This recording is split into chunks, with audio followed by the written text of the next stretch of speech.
Good morning, everybody. So I hope the audio is good. So please let me know if the audio is good or not.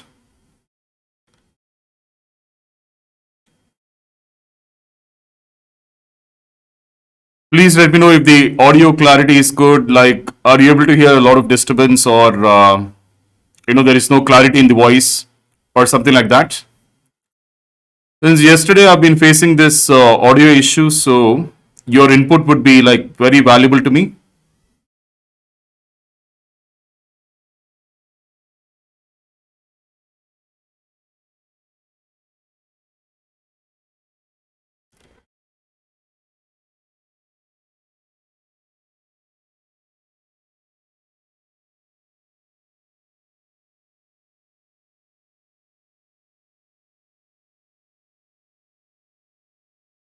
Good. Like, is the audio clarity good? Like, audio clarity is the main thing here. Okay. So anyway, let me just start. So, Peninsular Drainage System of India. We have successfully completed the Himalayan drainage system, right?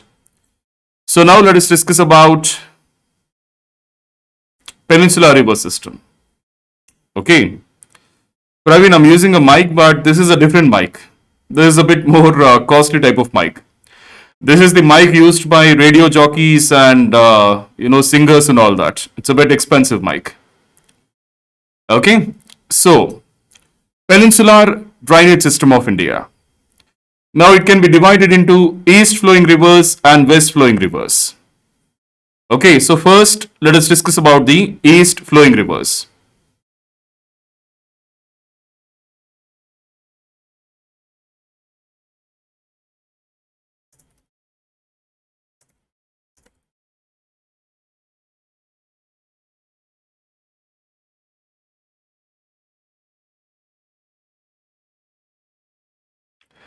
So out of the east flowing rivers, we are going to discuss about Mahanadi, Godavari, Krishna, Kaveri and Brahmani.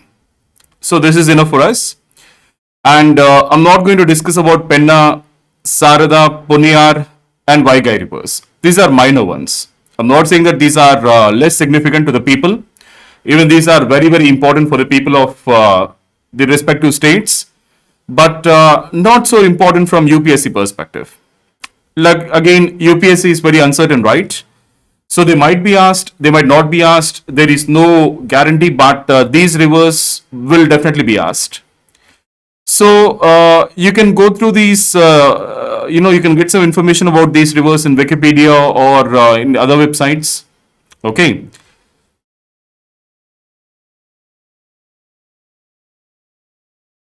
So let me just start with Mahanadi River. Okay, let us start from the north, Mahanadi River. The Mahanadi basin extends over the states of Chhattisgarh and Odisha and smaller portions of Jharkhand, Maharashtra and Madhya Pradesh, draining an area of 1.4 lakh square kilometers.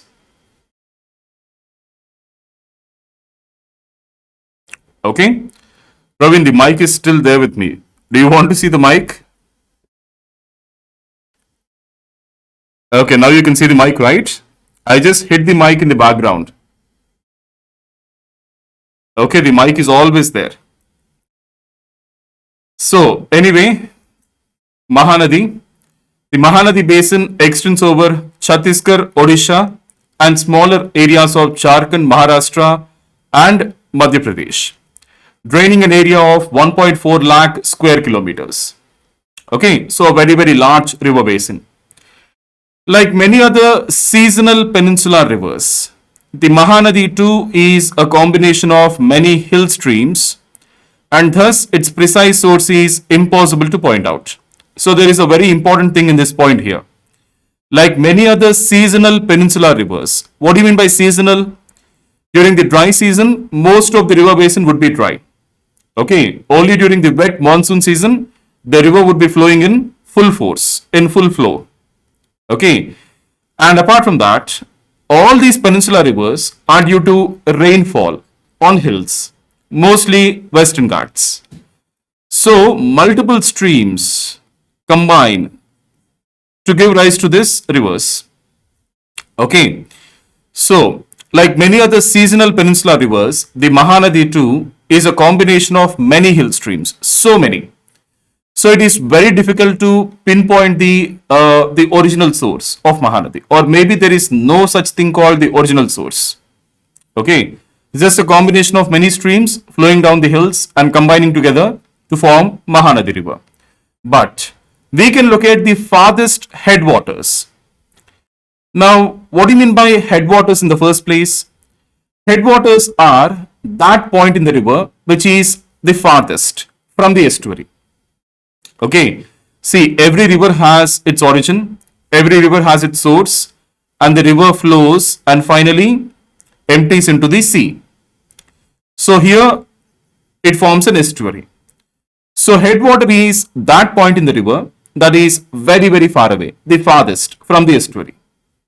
Okay, so there is no such thing called the origin of Mahanadi. It's just that many streams which are originating at many places on the hills, they all flow down the hills, they all combine together to form Mahanadi.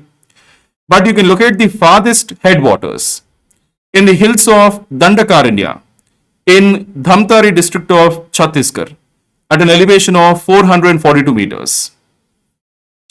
So what do you mean by Dandakaranya? Dandakaranya is a very thick jungle that is spread over many parts of Chhattisgarh. So you find many hills there. So you can locate the farthest headwater of Mahanadi in one of the hills, situated at a height of 442 meters above the sea level. Clear, right?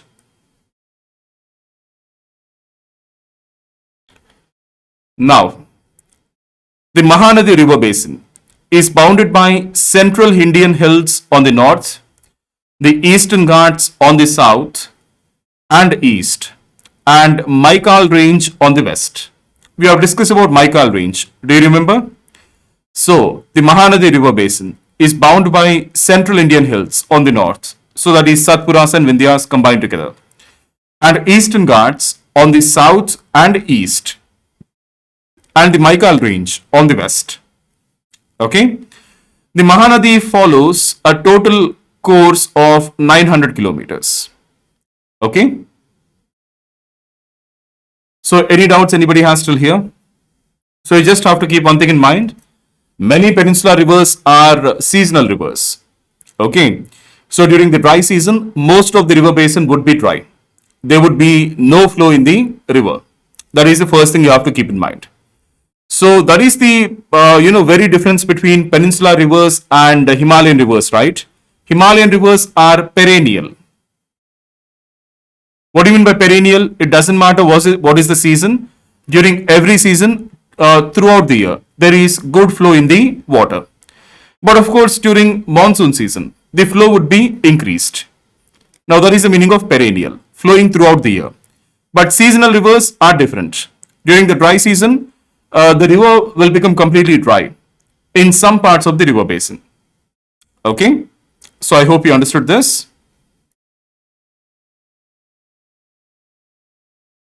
Now, moving on. For the first 100 kilometers of its course, the Mahanadi flows in a northerly direction and drains the Raipur district and touches the eastern portions of Raipur city. You know Raipur, right? So for the first 100 kilometers, Mahanadi flows in a northerly direction and drains the Raipur district of Chhattisgarh and touches the eastern portions of Raipur city. Now, in this 100-kilometer course, it is a narrow river. Okay, its maximum width does not exceed 500 to 600 meters. But then it is joined by Sionath, not Sio, it's actually Sevnath. Okay, or Sevnath is also called Shivnath, multiple variations. So Mahanadi is joined by Sevnath, and the Mahanadi then flows in an easterly direction through the remaining part of its journey. Clear? Now this point is important, guys. Shivnath or Sevnath is the longest tributary of Mahanadi River, and it joins Mahanadi in Bilaspur district of Chhattisgarh. So I hope you understood. So, from its origin till the first 100 kilometers of its journey, it travels in a northerly direction. And then it drains the Raipur district of Chhattisgarh. And then it touches the eastern regions of Raipur city. Okay. So, here the river is very narrow. Maximum width does not exceed 500 to 600 meters. Okay. And then it is joined by Sevnath or Shivnath. Then the volume of water in the river increases a lot. And then the Mahanadi starts flowing in an easterly direction throughout, the remaining part of its journey. So Shivnath is the longest tributary of Mahanadi river, and it joins Mahanadi in Bilaspur district of Chhattisgarh. Shivnath on its own has a total length of 290 kilometers. So it is not a small river. It is one of the major rivers in the peninsular region. Okay. Now, later Mahanadi is joined by Jong and Hasdev rivers before entering into Odisha after flowing for about half of its length. So Mahanadi enters Odisha after flowing for half of its length. And before entering Odisha, Mahanadi is joined by Jong and Hasdev.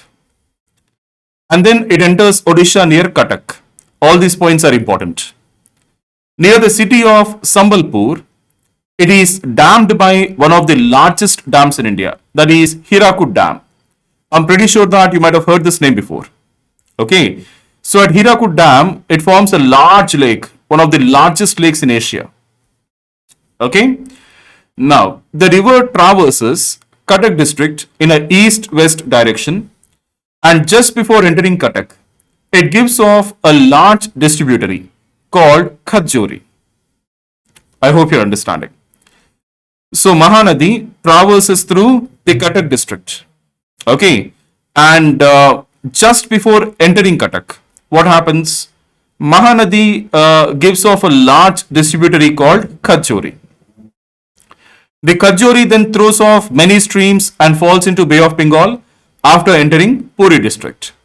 Now the Khajuri on its own gives out many distributaries which emerge from the main branch. And then ultimately Khajuri falls into Bay of Bengal after entering the Puri district. Okay. Now the Khajuri falls into the sea as Chotdar. So that is the local name given to Khajuri river. The Mahanadi gives out many more distributaries, one of which joins the Brahmani river. Okay. The Mahanadi proper enters the sea via several channels near Paradeep at an area called Falls Point. Okay, the name of the area is Falls Point. So this is where you have the estuary of Mahanadi river. You know Paradeep, right? We have the very famous Paradeep port. The combined delta of Mahanadi's numerous distributaries and the Brahmani is one of the largest delta in India. Okay, the combined delta of Mahanadi's numerous distributaries. See, Mahanadi is forming many distributaries. And not only that, if you include the Brahmani delta also, if you combine both these deltas together, then it is one of the largest delta in India. Clear, right? So, any doubts anybody has still here? Next, we are going to discuss about Brahmani river. So, just don't worry about that.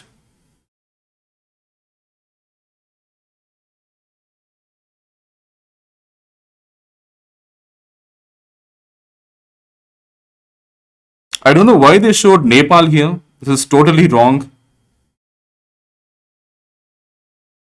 Okay. We are discussing about Odisha, right? Then how come Nepal came here? Maybe I did not observe this properly while inserting the image. But now it looks so foolish. Okay. So I hope you understood this. So, shall we join Mahanadi from its origin till its fall in Bay of Bengal one more time? So, Mahanadi is basically a combination of many hill streams, many hill streams. So, it is very difficult to pinpoint the origin of Mahanadi river. It is not like Himalayan rivers. For Himalayan rivers, we have glaciers. Glacier is the origin, glacier is the source. But that is not the same thing for peninsular rivers. Peninsular rivers are due to heavy rainfall on hills, due to which many streams flow down the hills. These streams combine together at one point to form the rivers about which we are discussing now. As simple as that. Now, what is the total length of Mahanadi River? 900 kilometers. Okay. So, Mahanadi River Basin, that means Mahanadi River and its tributaries combined together. Mahanadi River Basin extends over the states of Chhattisgarh, Odisha, and small parts of Jharkhand, Maharashtra, and Madhya Pradesh. For the first 100 kilometers, Mahanadi flows in a northerly direction. Okay, and it drains the Raipur district, and it touches the eastern portions of Raipur city. And here the river is very narrow. Okay, and then it is joined by Sevnath. Okay, and then the volume of water increases a lot, and the river starts flowing in a easterly direction. Now, Shivnath or Sevnath is the longest tributary of Mahanadi River. Okay, now later Mahanadi is joined by Jong and Hasdev rivers. Even these are nothing but streams that originate in the hills. Okay, so before entering Odisha, Mahanadi is joined by Jong and Hasdev rivers. Okay, and then it finally enters Odisha near Cuttack district. Now, near the city of Sambalpur, it is dammed by one of the largest dams in India, that is Hirakud Dam. Now, just before entering Cuttack, Mahanadi gives out a large distributary called Kajori. And I'm hoping that you understood the meaning of distributary. For example, if this is the Mahanadi, suddenly a large branch emerges out of the Mahanadi. That is called distributary. And then Mahanadi passes through the district of Cuttack. Okay. And Kajori on its own throws out many more small streams and distributaries and falls into Bay of Bengal after entering Puri district. Now the Mahanadi, the main Mahanadi. Okay. After Kajori got split up, Mahanadi traverses the Cuttack district, right? We are talking about that main Mahanadi. It gives out many more distributaries. Okay. One of the distributary joins Brahmani river. Okay. Now the Mahanadi proper enters the sea via several channels, means distributaries, near Paradeep at a point called Falls Point. It's a place. Now the combined delta of Mahanadi's numerous distributaries and the Brahmani delta combined together, it is one of the largest deltas in India. Clear, right?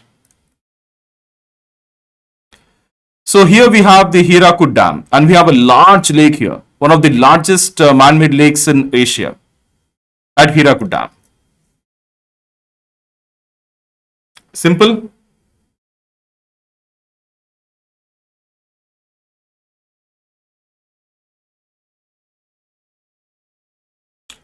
Okay. Now, what are the tributaries of Mahanadi? So, this is the entire river basin of Mahanadi. Okay, here you can find the large Hirakud Lake, right? Okay. So, the Sevnath, Hasdev, Mand and Ib, all these are left bank tributaries. Hasdev, Mand, Ib, and where is Sevnath? Yeah, Sevnath. Now, right bank tributaries, the Ong, Tel and Jong. Ong, Tel and Jong. All these are right bank tributaries. Okay. And Mahanadi, before it falls into the Bay of Bengal, it splits into many distributaries. One of the distributary drains into Chilka Lake also. You know Chilka Lake, right?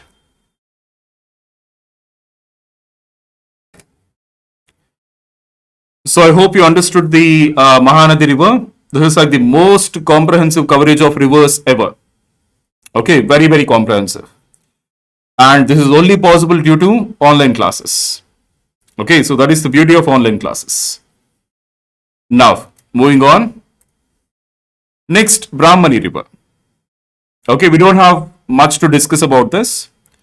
The Brahmani River comes into existence by the confluence of the Koyal and Sunk rivers near Rourkela. You know Rourkela, right? So it has a total length of 800 kilometers. The basin is bounded in the north by Chota Nagpur Plateau, in the west and south by Mahanadi Basin, and in the east by Bay of Bengal. Okay, so Brahmani River Basin. To the north, we have Chota Nagpur Plateau. To the west and south, we have the Mahanadi Basin, and to the east, Bay of Bengal. The basin flows through Jharkhand, Chhattisgarh, and Odisha states and ultimately drains into the Bay of Bengal. Okay. Now, together with River Baitarini, it forms a large delta before emptying into the Bay of Bengal at Dhamra. Dhamra is again a place in Odisha. So, finally, Baitarini River that combines with Brahmani River, and these both the rivers together form a large delta, okay, before falling into the Bay of Bengal. So at this delta we have the Bhitarkanika mangroves. Do you remember we spoke about this while discussing wetlands chapter in environment? So Bhitarkanika mangrove forest is one of the most species rich mangrove forests in the entire world. And in terms of species richness, it is the richest mangrove forest in India. But in terms of land area, Sundarban mangrove is the largest mangrove forest in India. But in terms of species richness, it is the Bhitarkanika mangrove forest which is the most species rich. Okay. And this mangrove forest is also the nesting grounds of the endangered olive ridley turtle. I'm pretty sure that you might have heard this name many times in news, newspapers and all that. So olive ridley turtle, it comes to this mangrove forest and it lays eggs here. Okay, not only Bhitarkanika, many parts of the east coast are nesting grounds for olive ridley turtle, including Bhitarkanika, which is one of the most important.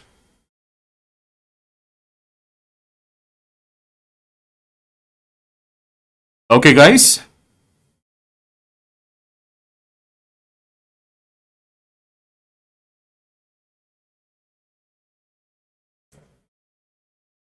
Now, let us speak about the largest peninsular river, that is the Godavari River. Okay. So, the Godavari is the largest river system of the peninsular India. Okay. And it is respected as Dakshina Ganga. Why do we call it as Dakshina Ganga? Because it is the largest river system of peninsular India. What is the largest river system of the entire country as a whole? Ganga. Okay. But in South India, Godavari is the largest. Okay, so it is also called Dakshina Ganga. Again, this title is given to many rivers actually. You go to the extreme south in Tamil Nadu, Kaveri River is called as Dakshina Ganga because the livelihood and the lives of millions of people, literally tens of millions of people or even hundreds of millions of people, depends on Kaveri River in the south. So even that is called as Dakshina Ganga. Okay, now the Godavari Basin extends over the states of Maharashtra, Telangana, Andhra Pradesh, Chhattisgarh, and Odisha. In addition to smaller parts in Madhya Pradesh, Karnataka, and the Union Territory of Puducherry, that is Yanam. I'm not speaking about the main Pondicherry or Puducherry, which is surrounded by Tamil Nadu. I'm talking about Yanam, which is surrounded by AP. Okay, actually, Pondicherry is present at multiple places in India, right? So I'm talking about that Pondicherry or Puducherry that is surrounded by AP. We call that place as Yanam. Okay, so just try to find out on map the various places where Puducherry is located. Okay, so just see how large the Godavari River Basin is. It is extending over the states of Maharashtra, Telangana, AP, Chhattisgarh, and Odisha. And not only this, smaller parts of the river basin are also present in MP, Karnataka, and the UT of Yanam, Puducherry. Okay. Now the river basin has a total area of approximately 3 lakh square kilometers. So very, very large. Clear, right? The basin is bounded by Satmala Hills, the Ajanta Hills in Maharashtra, and the Mahadev Hills on the north, the Eastern Ghats on the south and also east, and the Western Ghats on the west. We will discuss where Satmala Hills are, don't worry. I'm pretty sure that you all know Ajanta Hills, right? The very famous Ajanta Ellora caves in Aurangabad district of Maharashtra. And we also know about Mahadev Hills. Okay, we are going to discuss where Satmala Hills are located. Please don't worry. So as of now, just try to understand that the Godavari River Basin is bound by Satmala Hills, Ajanta Hills and the Mahadev Hills on the north. Eastern Ghats on the south and east, and Western Ghats on the west. Clear, right?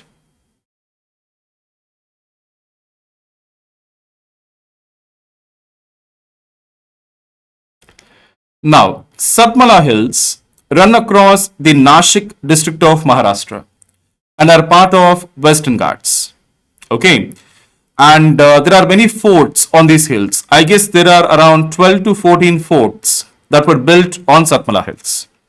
Okay, so Satmala Hills run across the Nashik district of Maharashtra and they are part of the Western Ghats. As simple as that. Clear, right? Now, we all know about this, right? Very, very important point. The Godavari River rises from Triambakeshwar in the Nashik district of Maharashtra, about 80 kilometers from the Arabian Sea at an elevation of 1067 meters. We all know this point, right?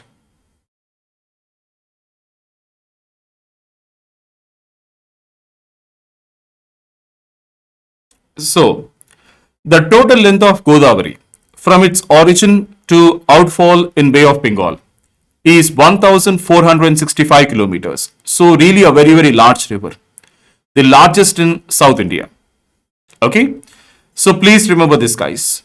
The source of Godavari, like I'm pretty sure that everybody knows this already, but if you don't know, then please keep this point in mind.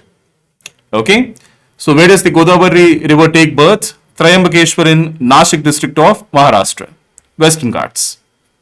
Clear? Now, tributaries of Godavari river. The left bank tributaries are more in number and larger in size than the right bank tributaries. Okay, and the Manjira, which is having a very great length again, 724 kilometers, is the only important right bank tributary of Godavari. Okay, so left bank tributaries of Godavari are more in number and larger in size compared to the right bank. And these days, UPSC started asking, these questions. Like just observe the PT papers of 2016, 2017, 2018, and also 2019. You got many questions about the tributaries of peninsular rivers. Okay, so these are very, very important, guys. You have to revise this once or twice before going to exam. Mandatory, very, very important.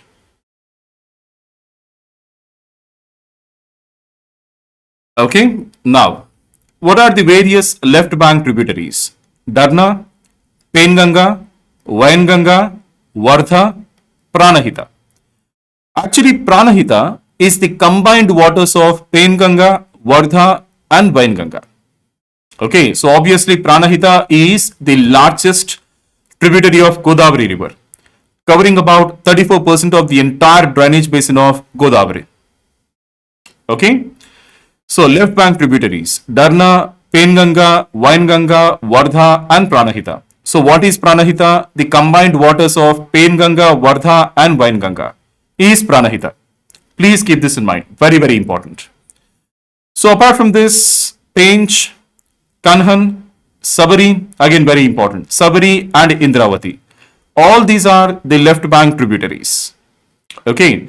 And Pranahita is the combined waters of Penganga, Vardha, and Vainganga. So most of these originate as streams in Western Ghats. Simple. So Pranahita is the largest tributary of Godavari river, covering about 34% of its drainage basin.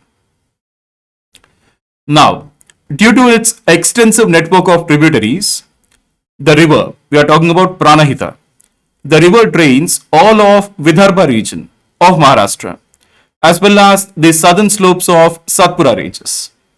because Pranahita is the combined waters of Penganga, Vardha and Vainganga. Now these three, they might be having their own tributaries, right? Small streams. So, due to extensive network of tributaries, Pranahita drains the entire Vidarbha region of Maharashtra as well as the southern slopes of Satpura ranges. Okay, just try to locate Vidarbha region on map. You'll understand. Okay. Now, what are the right bank tributaries of Godavari? Pravara, Moola, Manchira, Peddavagu and Maner. Okay.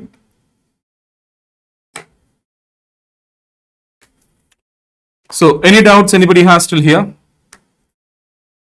So, let me just show you the course of Godavari starting from Nashik. Okay.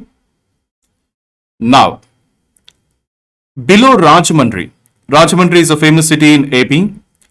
The river divides itself into two main streams, the Gautami Godavari on the east and the Vashishta Godavari on the west. And it forms a large delta before it pours into the Bay of Bengal. Okay. See, maybe you're not able to see this properly in this image, but Godavari, before it falls into Bay of Bengal, it splits into two streams, two main streams. What are they? Gautami Godavari and Vashishta Godavari. Okay. And then these streams further divide into many streams and it forms a large delta, a large estuary. Clear, right? Just look at the course of the river. See how long it is, how large it is. Actually, I thought of including an image with all the tributaries and all that, but it becomes too complicated. There are too many number of tributaries, too many streams. The entire image becomes highly complicated and complex. So that is the reason I ignored all those tributaries. I just show you the main course of Godavari, the main river. Okay. If I include all those tributaries, then the image would be more confusing than this. You can see the various roadways here, right? Showed in yellow. If I include all the tributaries and streams, it becomes even more complicated than the current image. At least here we are able to differentiate. These yellow color lines are roads and this blue line is Godavari river. Okay. Such a huge river, very, very large river. Clear, right?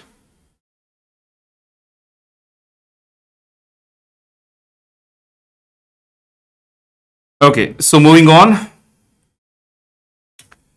Now, the Godavari basin faces flooding problem in its lower reaches. Since because we are talking about peninsular rivers, we have to talk about the problems the rivers face, especially the flooding problem and the drought problem. Okay, because these are peninsular rivers. Peninsular rivers are seasonal rivers. Only when there is adequate amount of rainfall on the Western Ghats, these rivers will flow to their full capacity. If there is no adequate rainfall, then most of the river basin would be dry. Okay, so that is the importance of monsoon. Okay, I showed you a long list of peninsular rivers, right? Just imagine how many hundreds of millions of people depend on those rivers directly or indirectly. Hundreds of millions, right? Now, what is the source of water for all these rivers? Monsoon. Okay, so just imagine that the monsoon is bad in a given year. There is a lot of drought. Then what happens to all these rivers? They'll become completely dried up in some parts. I hope you're understanding. Then what about fishing? What about fresh water supply? What about irrigation? What about hydropower production? All these will be impacted, right? So that is the reason monsoon is the single most important characteristic feature of India. The single most. And that is the reason, I don't know if I told you this before or not, that is the reason monsoon is called the real finance minister of India. Okay. And first of all, monsoon is variable. Monsoon depends on the ENSO, El Nino Southern Oscillation. And due to climate change, monsoon is becoming even more variable. So just imagine what will happen to all these rivers. Not only about people, then what happens to all the biodiversity of these rivers. Okay. So Godavari basin faces flooding problem in the lower reaches. The coastal areas are cyclone prone. The eastern coast of India, cyclone prone. Okay. So the lower reaches of the river close to the Bay of Bengal, that is prone to flooding. But a large portion of the basin falling in Maharashtra, the Marathwada region, is drought prone. Clear, right?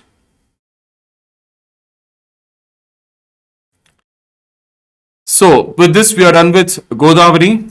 And please keep all these tributaries in mind. Very important. UPSC is asking these questions actually. Okay. So tributaries, very important. Left bank tributaries, right bank tributaries. Left bank, Darna, Penganga, Wainganga, Vardha and Pranahita. Pranahita is the combined waters of Penganga, Vardha and Wainganga. And then you have Pench, Kanhan, Sabari and Indravati. Okay. And due to lack of time, and not only lack of time, it becomes too complicated. I'm not discussing in detail about these tributaries. But if you ask me, you should all know at least some information about Sabari. Okay. So I strongly recommend you to read at least 1 or 2 points about Sabari. Okay. And then you should also remember the right bank tributaries. Pravara, Mula, Manchira, Peddavagu, Maner, etc. Now we in Hyderabad, we used to get Manchira water before. Okay. But now we started getting Krishna water also. Krishna river water. Okay guys.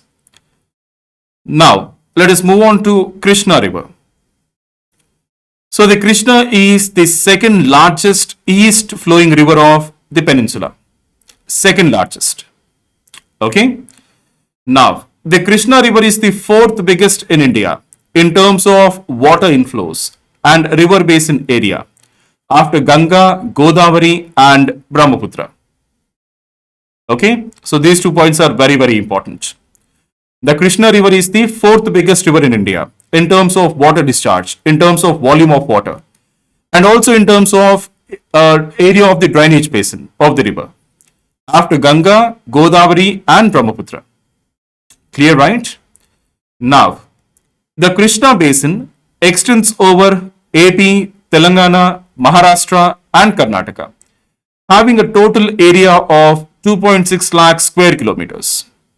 For us people, Krishna and Godavari, these are our lifelines. Okay. Without Krishna and Godavari, the states of AP, Telangana, parts of Karnataka, okay, we are going to get very severely impacted. Even Maharashtra. Okay. Because the Marathwada region of Maharashtra is heavily dependent on Godavari. Okay. So for us, these are like our lifelines. And without these, I cannot even imagine what would happen to us. So these rivers are so important. Now, the Krishna drainage basin is bounded by the Balaghat range on the north. Again, I'll tell you what is Balaghat range. Don't worry about that.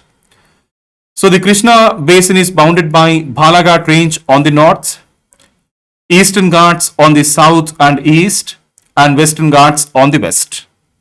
Okay. The full name of the river is Krishnaveni. Okay.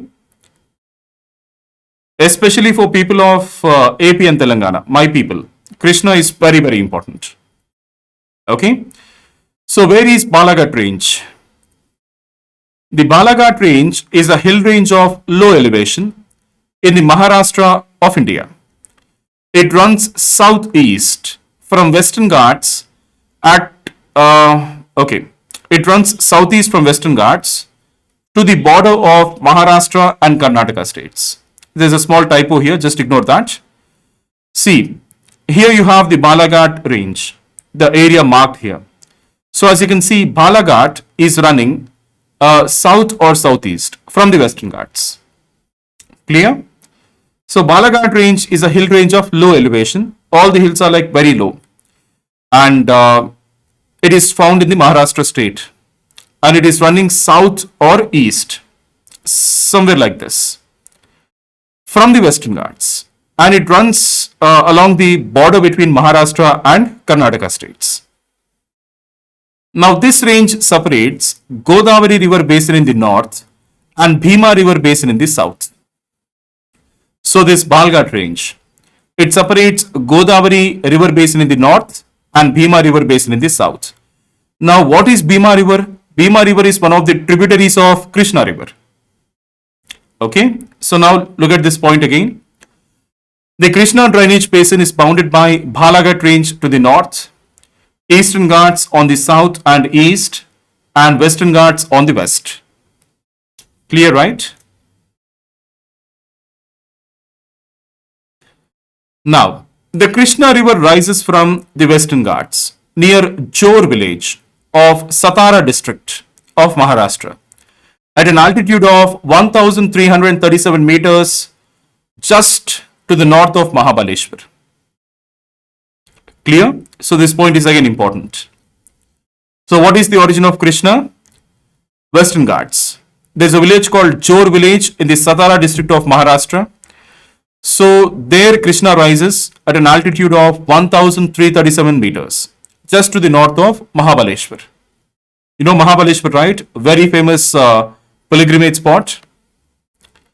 So I hope you understood this. Now you can see the Bhima river here, right? Bhima. And you can see the Godavari here, right? So basically, the Balghat range separates Godavari basin and Bhima basin. And Bhima ultimately goes and joins the Krishna river.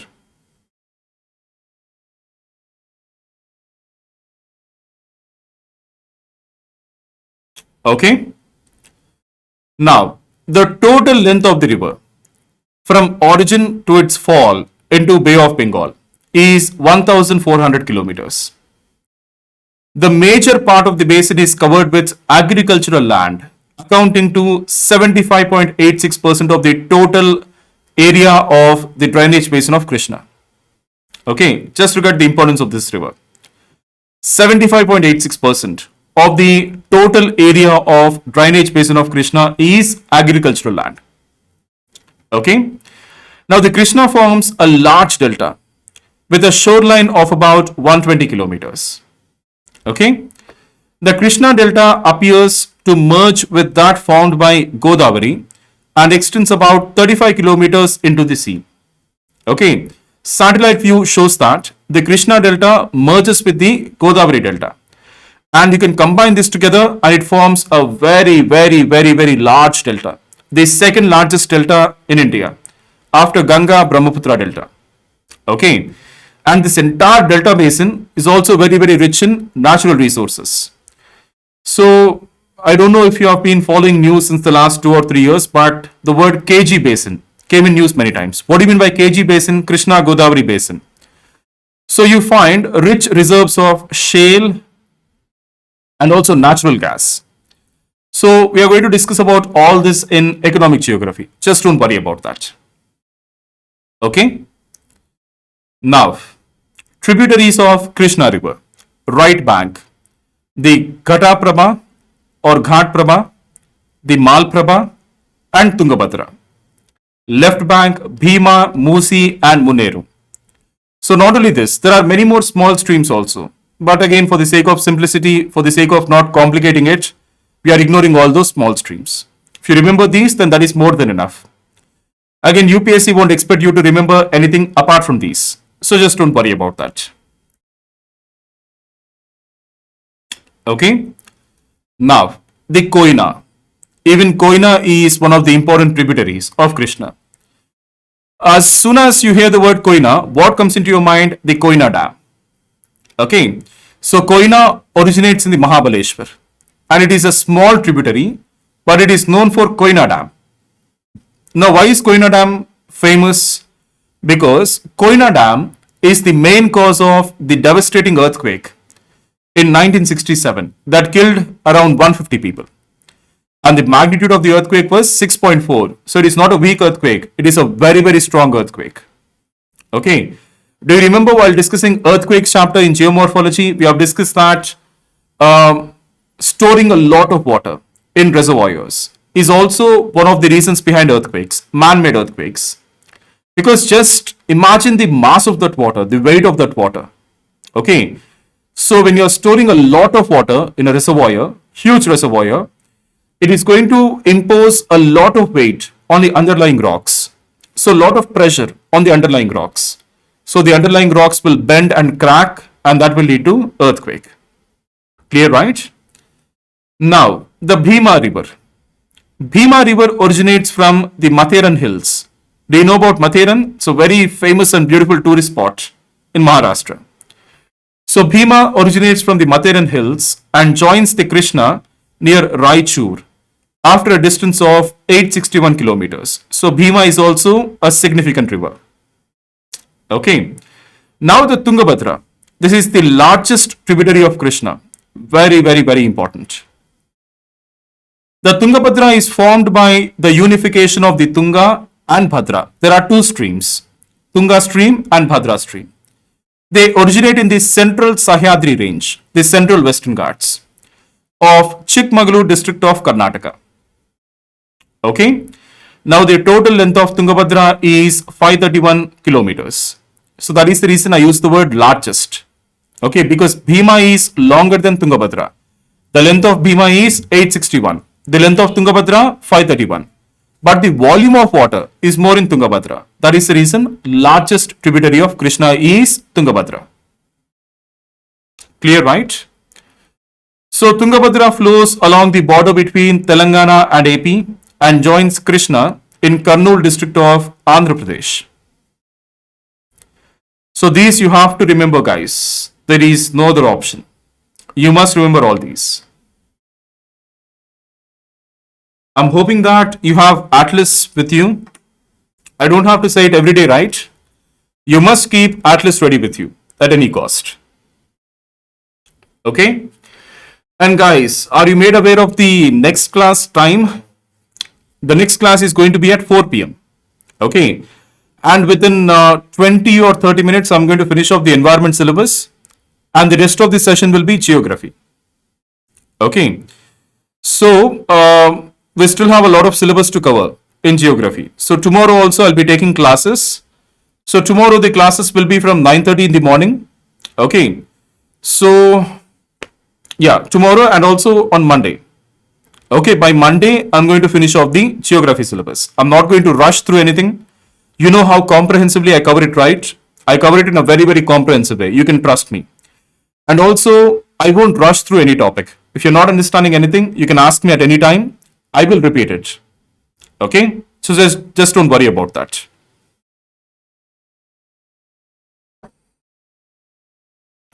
So, at Miryalguda in Nalgonda district of Telangana, my area, it receives its last important tributary, the Musi, on whose banks the city of Hyderabad is located, my hometown. Okay? So this is the course of Krishna, starting from Western Ghats in Maharashtra, okay, till Bay of Bengal. Actually, Musi River used to be a very pure and very beautiful river, okay, but later on it became a dumping ground of sewage. So right now Musi is one of the most contaminated rivers in India, okay. And whenever we whenever we cross any bridge across Musi or whenever we travel along the banks of Musi, we cover our noses due to the stink coming from Musi. So I'm not saying that you should not dump any sewage because we need some place to dump the sewage, right? But we need to filter, we need to treat the sewage and then dump it in the rivers. Okay. See, ultimately we have rivers. That is where we can dump the sewage. All the rivers will carry the sewage into the sea. Okay, this is all part of the water cycle. I'm not saying that is wrong, but you have to filter the sewage. You have to treat the sewage. You have to remove as many contaminants as you can and then dump the sewage into the river. That is what we want. But unfortunately, that is not what is happening in India. Okay.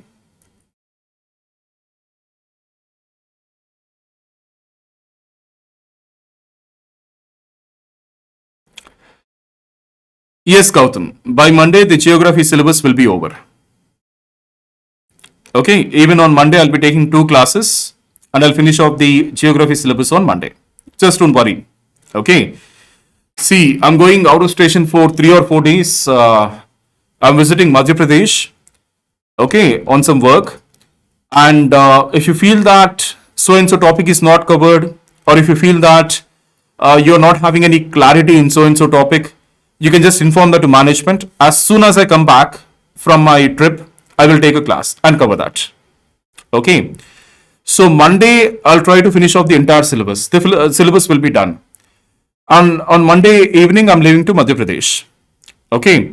I'll come back on Friday. So if you feel that any topic is not covered or a topic is not covered properly, you're not having clarity, then you can always inform the management. As soon as I come back, I will take one class. I'll try to finish off the topic. Okay, I'm always there for you. Don't worry about that. Okay. So Praveen and Winner, you want me to take class at after 10:30? Okay, fine. 10:30. Okay, this is democracy, right? The people win ultimately. Yes. Okay, 10:30. Okay, Sumaira, 10:30. 10:30 is fine, right, for everybody? Okay. So now let us again speak about the drought and flood problem of Krishna. Same like Godavari.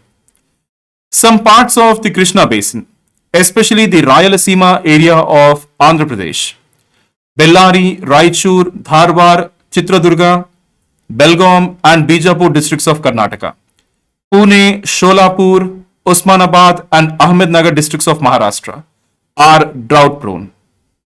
Okay, so all these areas of Krishna basin are drought prone. Okay, and the drought is very severe actually. You can see large scale cracks in the ground. But the delta area of the Krishna basin is subjected to flooding because even that is affected by cyclones. Okay, and not only that, there is one more reason. There is continuous deposition of silt at the delta close to the Bay of Bengal. So here the river channel is becoming smaller and smaller. Its capacity to carry water is becoming lesser and lesser due to deposition of enormous silt. So due to reduction in the carrying capacity of the channel, floods frequently occur. Okay, in the lower reaches of Krishna. That means close to the Bay of Bengal. So apart from that, the coastal cyclonic rainfall of high intensity and short duration makes the flood problem worse. Clear, right? So very simple. Some parts of the basin are prone to droughts and some parts of the basin are prone to flooding. All these parts are prone to drought. Rayalaseema area of AP, Bellary, Raichur, Dharwar, Chitradurga, Belgaum, Bijapur districts of Karnataka, Pune, Sholapur, Osmanabad and Ahmednagar districts of Maharashtra, they are all drought prone. And the drought is very severe actually, very, very severe. And the delta region of the basin is prone to flooding due to deposition of silt. The carrying capacity of the river channel that is decreasing, water carrying capacity. So there is frequent flooding. And not only that, coastal cyclonic rainfall of high intensity also makes the flooding problem worse. Clear, right?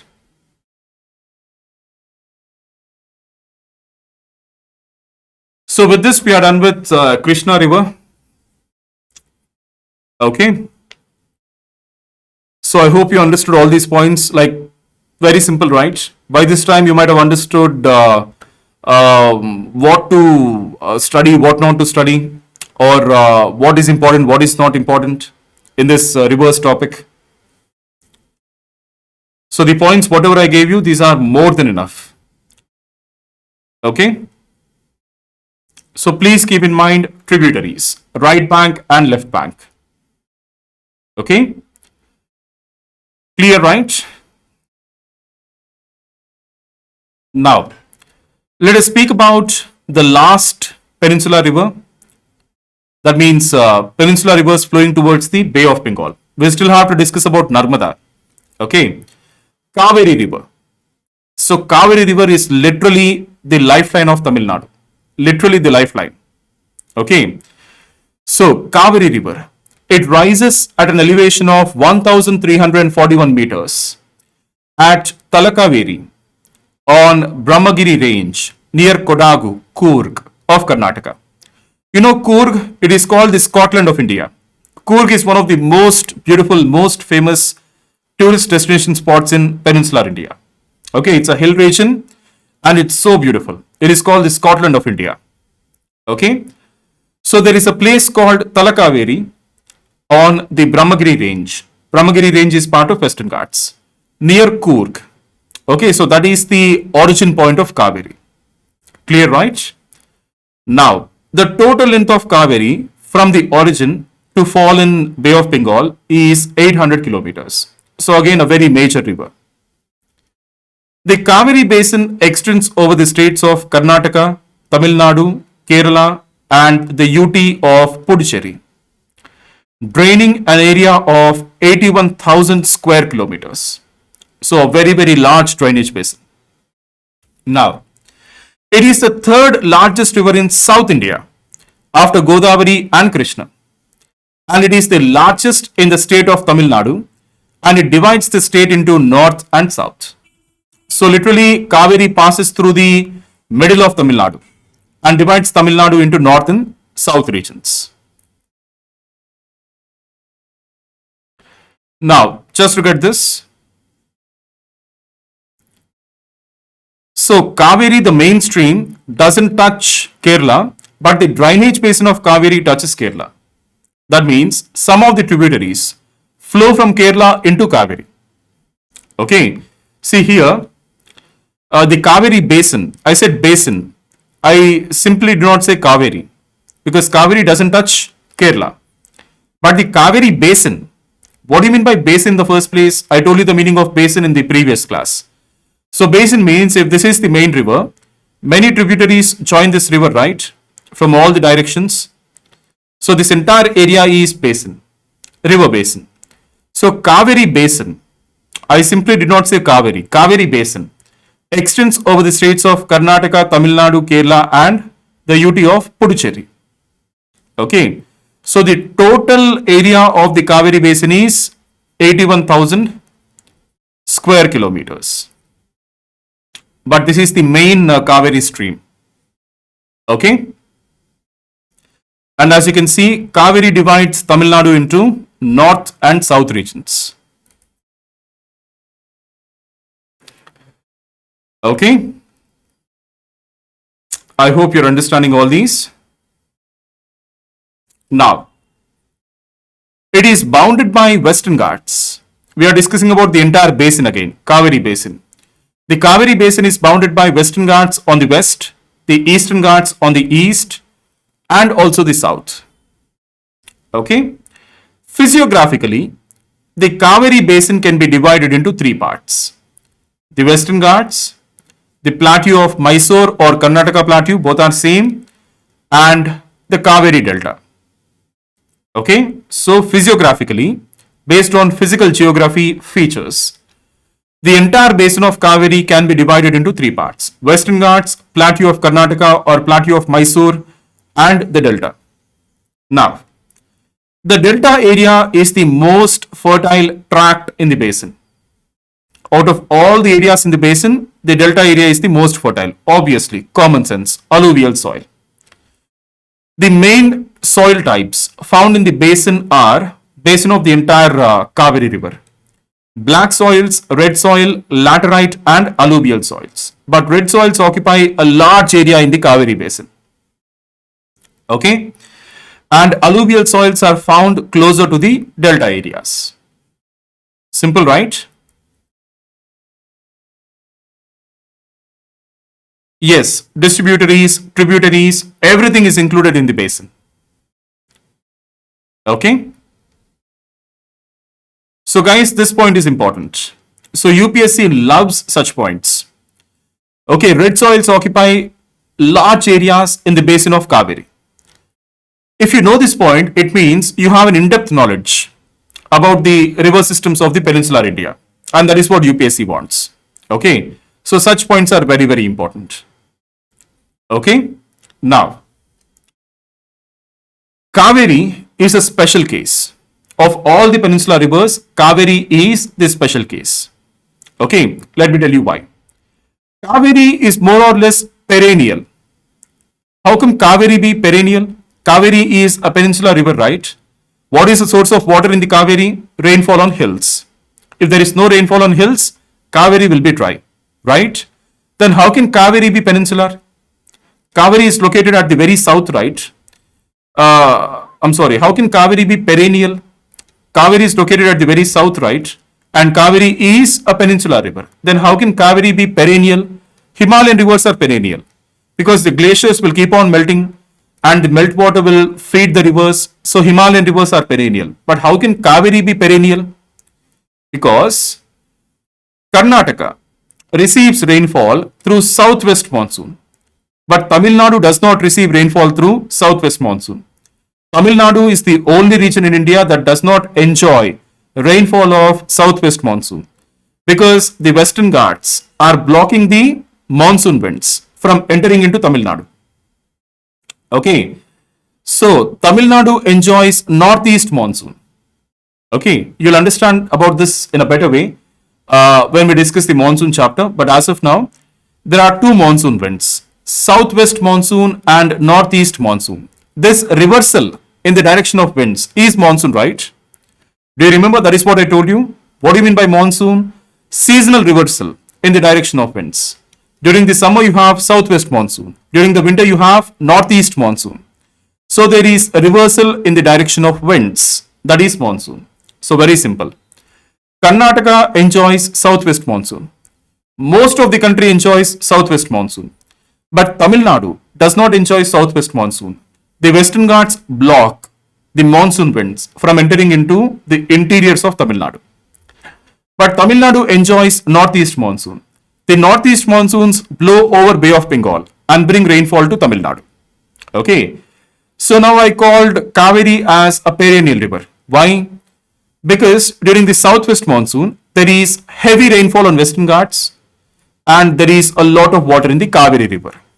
Now during the winter, we don't have to worry. We don't have to worry that winter is a dry season.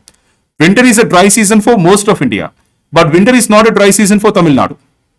Okay. So during northeast monsoon, in winter season, again there is rainfall in Tamil Nadu.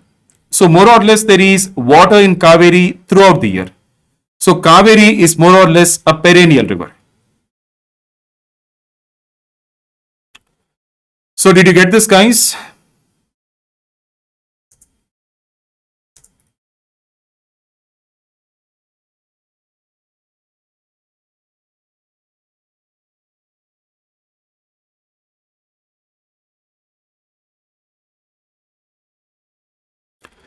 So I'm hoping you understood this. Okay, so the Kaveri basin in Karnataka receives rainfall mainly from the southwest monsoon and small amount of rainfall from northeast monsoon. The Kaveri basin in Tamil Nadu receives good flows from the northeast monsoon. Okay, so Kaveri's upper catchment area receives rainfall during summer by southwest monsoon and the lower catchment area receives rainfall during winter season by retreating monsoon or northeast monsoon. Both are same. Now what do you mean by catchment area? Catchment area is nothing but drainage basin again. Okay, if there is any rainfall here, the water enters into all the streams and all the streams will feed the main river. That is the meaning of catchment area. Catchment area is nothing but drainage basin, as simple as that. Both are one and the same. So the upper catchment area in Karnataka, okay, the Karnataka basin, that receives rainfall during summer, very heavy rainfall by southwest monsoon. And the lower catchment area, that means Kaveri basin in Tamil Nadu, that receives rainfall during winter by northeast monsoon. So more or less, almost a perennial river. Okay. So Kaveri is therefore almost a perennial river, more or less a perennial river. So here I am saying the word perennial. I am using the word perennial. But it doesn't mean there is no period without any drought. Droughts do occur in Kaveri, but more or less it is a perennial river. Almost it is a perennial river. Okay. So it is therefore almost a perennial river with comparatively less fluctuations in flow. So this is very, very useful for producing hydropower because there are less fluctuations in the flow. Okay, and also very useful for irrigation. Now, did you understand the importance of Kaveri? Now, did you understand why I called Kaveri as the lifeline of Tamil people, Tamil Nadu? Not only Tamil Nadu, even very important river for Karnataka also. Okay, so it is almost a perennial river. So there is less fluctuations in the flow of water. That is very useful for producing steady power from hydropower plants, and also it is very useful for irrigation. You can produce crops throughout the year from Kaveri water. Now, around 90 to 95% of Kaveri's irrigation and power production potential already stands harnessed. Around 90 to 95% of Kaveri's irrigation and power production potential is already used. It is currently in use. Okay. Now, Kaveri drains into the Bay of Bengal. The major part of the basin is covered with agricultural land, accounting to 66.21% of the total area. So 66.21% of the total area of Kaveri basin is agricultural land. Okay. Now, the river has supported irrigated agriculture for centuries from the time of Cholas, ancient kingdoms, and served as the lifeblood of ancient kingdoms and modern cities of South India. Okay. So Kaveri is so important. That is the reason there is very stiff fight between Karnataka and Tamil Nadu over the sharing of Kaveri water. Okay, guys. Now, what are the tributaries of Kaveri? We are not yet done with Kaveri. We have to discuss the tributaries. Very, very important. Tributaries of Kaveri. Left bank. Harangi, Hemavati, Shimsha and Arkavati. Right bank. Okay, what is this? Lakshman Tirtha, Kabani, Suvarnavati, Bhavani or Bhavani, the Noyal and Amaravati. All these are the right bank tributaries. Okay. So, Harangi, Hemavati, Shimsha and Arkavati. These are left bank. Lakshman Tirtha, Kabani, Suvarnavati, Bhavani, Noyal and Amaravati. These are the right bank tributaries. Okay. Now, Kaveri descends from the South Karnataka plateau to the Tamil Nadu plains through Sivasamudram waterfalls. These are the beautiful Sivasamudram waterfalls. Okay, we have to visit all these places at least once in our lifetime. That is how we celebrate our country. How do we celebrate our country? By making friends. Okay, friends belonging to all the states, different languages, different cultures. Okay, learning some of their language, enjoying their festivals, eating their food. Okay, traveling to all the important and beautiful places in the country, enjoying their beauty, enjoying their cultural significance. That is how we celebrate the unity in our country. Don't you think so? So, Karnataka Plateau. When the Kaveri descends from Karnataka Plateau, it forms Sivasamudram waterfalls. And these are very high waterfalls, 100 meters high. So, here we have a hydropower generation unit because these falls have a lot of potential energy, and that potential energy in water is used for hydropower generation. Okay.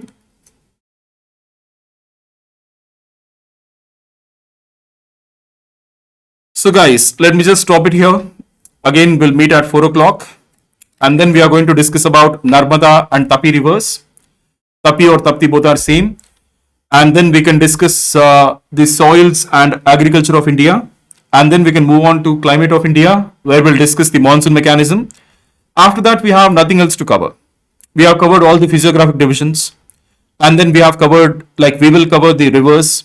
And then we will cover soils and agriculture of India. And then we'll move on to economic geography. In economic geography, we'll discuss about the various mines and minerals in the country, the location of industries. That's it. We'll be done with economic geography also. Okay. So, I hope you understood and enjoyed today's session. So, I have a small task for you. So, Jog Falls. Jog Falls are one of the highest waterfalls in South India, and Jog Falls are in Karnataka. Okay, so Jog Falls are present on a river called Sharavati. So try to find out which tributary, which river's tributary is Sharavati River. Okay, there's a very famous waterfall called Jog Falls. It's actually very high. I don't remember the exact height of the Jog Falls, but it is the highest in South India that I know. And Jog Falls is situated on a river called Sharavati River.